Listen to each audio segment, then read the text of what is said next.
Монгол улс Австралийн холбооны улсын хооронд 1972 оны 9-р сарын 15-нд дипломат харилцаа тогтоосон түүхтэй билээ. Үүнээс хойш Монгол улсад үндэсний мэргэжилтэд боловсон хүчнийг сургаж бэлтгэх, уул уурхайн салбарын үйлдвэрлэлийг хөгжүүлэх, хөрөнгө оруулалтыг хөгжүүлэн дэмжихэд Австрали улсын засгийн газар санаачлагтай ажилласаар ирсэн билээ.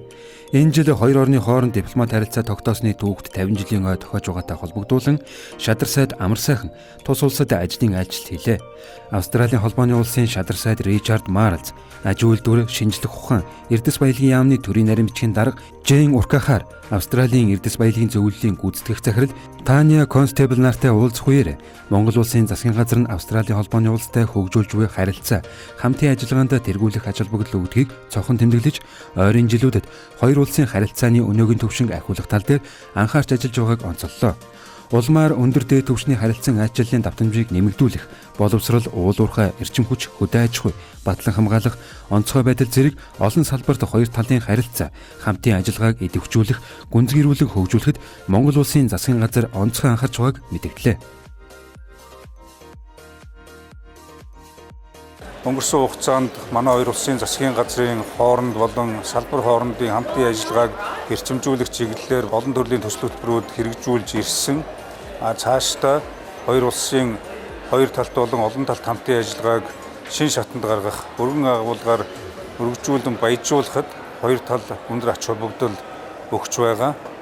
Ялангуяа одоо манай хоёр улсын хувьд болвол бас ижил төстэй эдийн засгийн бүтцүүд байж байна. Өөрөөр хэлэх юм бол уул уурхай, аялал жуулчлал, хөдөө аж ахуй, за нөгөө талдаа бол бас ардчил, хүний эрх, үнэт зүйл гээд ингээд бас хаана нийгэм, эдийн засаг, улс төрийн одоо агуулгаараа за мөн одоо бусад салбарч гисэн үйл ажиллагаагаа эрчимжүүлэх зайлшгүй шаардлага байна. Тус айлчлалын хүрээнд Австралийн холбооны улсын гадаад хэргийн сайд Пенни Вонгтой уулзаж, боловсрол, уул уурхай, хөдөө аж ахуй, эрчим хүч зэрэг олон салбарт амжилттай хөгжиж ирсэн бөгөөд цаашид олон талт хамтын ажиллагааг өргөжүүлэх, ялангуяа боловсролын салбарт мэргэжилтэд ажиллах хүчин бэлтгэх, мөн нарийн мэргэжлийн чадварлаг боловсон хүчнийг бэлтгэхээр харилцан тохиролцлоо. Эрхэмсэг ноён Шадар сайд тантай Австрали Монголын хооронд дипломат харилцаа тогтоосон түүхэн ойн өдөр уулзаж байгаадаа ихэд бэлэгшээж байна. Австрали Монголын эрдэс баялагын салбарын хамтын ажиллагааны талаар таны хэлсэнтэй санал нэг байна.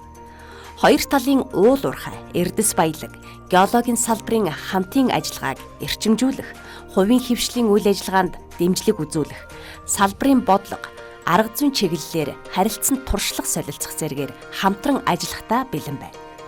Энэ хүрээнд хоёр улсын уул уурхайн асуудал эрхэлсэн яамд хоорондын яриа хэлэлцээг идэвхжүүлэх сонирхолтой байна.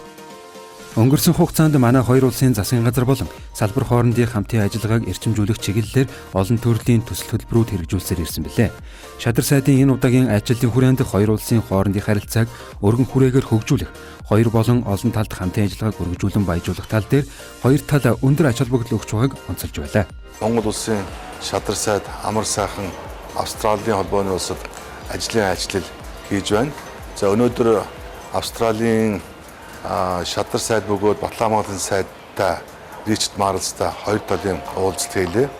За энэ уулзалтын хүрээнд одоо харилцсан одоо дипломат ойн 50 жилийн ойн мэндийг харилцсан одоо бие биендээ твшүүлж, за хоёр орны одоо харилцан хамтын ажиллагааг эх 50 жилд одоо улам өргөжүүлэн хөгжүүлэхэд сонирхолтой байгаа хоёр тал илэрхийллээ.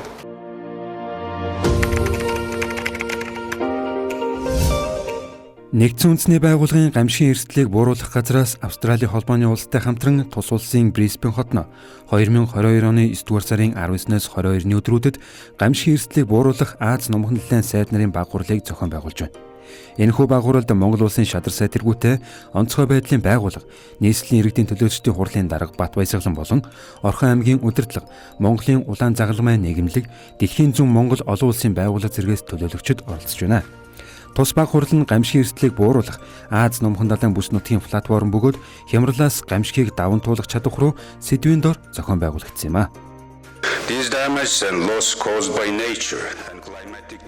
Эрхэм зочид төлөөлөгчдөө, Синдагийн үйл ажиллагааны хүрээ баримт бичиг батлагдсанаас хойш гамшийн эрсдлийг бууруулах бүс нутгийн платформ болох Аз номхон далайн орнуудын сайд нарын баг хурлаар бид 3 чуулж байна.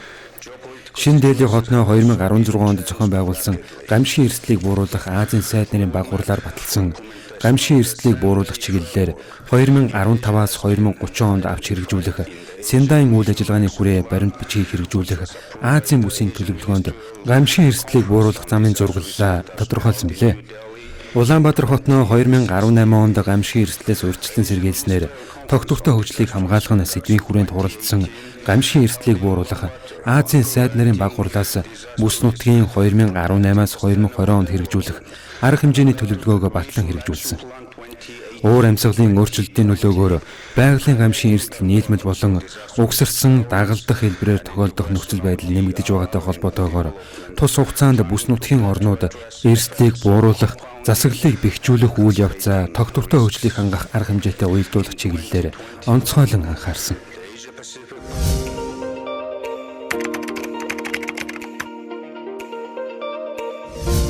Аз номхон далайн орнуудын гамшийн асуудлаарх сайд нар төлөөлөгчдийн тэргүүн нарын дугуй ширээний уулзалтанд оролцсон Монгол улсын засгийн газраас гамшийн эрсдлийг бууруулахад хууль эрх зүйн болон бүтэц зохион байгуулалтын чиглэлээр авч хэрэгжүүлж байгаа арга хэмжээнүүдийг танилцуулснаас гадна бүс нутгийн хэмжээнд хамтран авч хэрэгжүүлэх ажлуудын талаар санал бодлоо хуваалцлаа.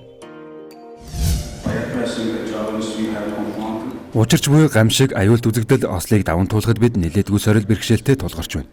Иймд сайд нарын 3 дугаар баг хурлаас гарах баримт бичигт гамшийн эрсдлийн санхүүжилт болон эрсдэл шилжүүлэх механизмыг хөгжүүлэхэд дэмжлэг үзүүлэх замаар бүс нутагт гамшийн эрсдлийг бууруулах, үйл ажиллагааны санхүүжилт, хөрөнгө оруулалтыг нэмэгдүүлэх, тухайлбал гамшийн эрсдлийг бууруулах бонд гаргах, эрсдлийн даатгалын тогтолцоог бий болгох. Зуд ган зэрэг удаа орнолтой гамшийг тэсвэрлэх олон нийтийн чадварыг баттгах үүднээс уур амьсгалын өөрчлөлтөөс үзүүлэх нөлөө уур амьсгалын гаралтай гамшигаас урьдчилан сэргийлэн сэрэмжлүүлэх арга хэмжээнд шинжлэх ухаан, технологийн ололтуудыг ашиглах. Гамшийн эрсдлийг бууруулах шинэ технологи, инновацийг ялангуяа хот суурин газрын эрчим хүч, зам тээвэр, харилцаа холбоо, эрүүл мэнд, боловсролын барилга, байгууламж зэрэг нийтийг хамарсан дэд бүтцүүдэд нэвтрүүлэх.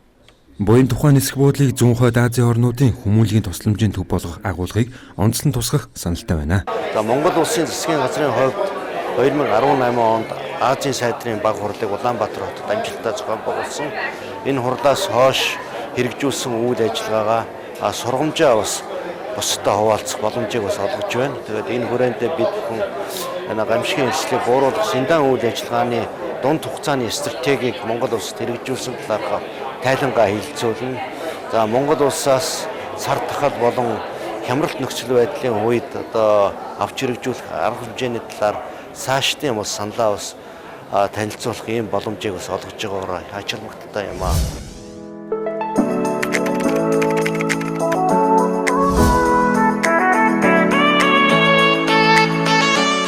Монгол улсын шадар сайд Амар сайхан гамшийн эрсдлийг бууруулах сайд нарын баг хуралд оролцох үеэр нэгдсэн үндэсний байгууллагын ерөнхий нарийн даргын гамшийн эрсдлийг бууруулах асуудлаар тусгай төлөөлөгч хадагтай Мами Мизуторитэй уулзах үе Монгол улсын засгийн газрын хэрэгжүүлж байгаа гамшийн эрсдлийг бууруулах үйл ажиллагааг өндөр үнэлж улс төрийн манлайлал өндөр бууга онцлон тэмдэглэлээ.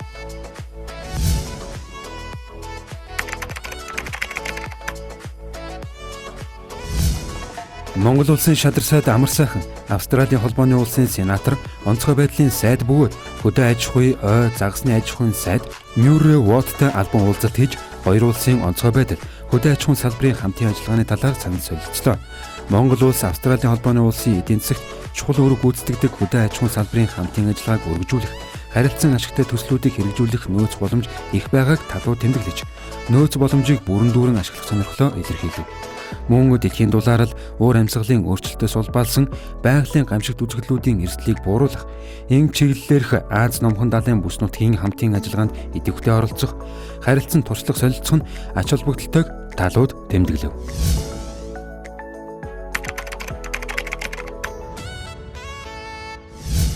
Монгол улсын шадар сайд Амар сайхан Австралийн холбооны улсад хийж буй айлчлалынхаа хүрээнд Rio Tinto компани Австралиг хариуцсан гүйцэтгэх захирал Келли Паркертэй Rio Tinto компани төв байранд уулзлаа. Уулзалтаар талууд Монгол улсын засгийн газар Rio Tinto компани хамтран оюутлогоо төслийн далдуурхан бүтээн байгуулалтын ажлыг амжилттай хэрэгжүүлж байгаад сэтгэл хангалуун байгаагаа илэрхийлж, цаашид төслийн хүрээнд харилцан ашигтай, нээлттэй, урт хугацааны хамтын ажиллагааг өргөжүүлэн хөгжүүлэхийн төлөө үргэлжлүүлэн ажиллахаа нотоллоо.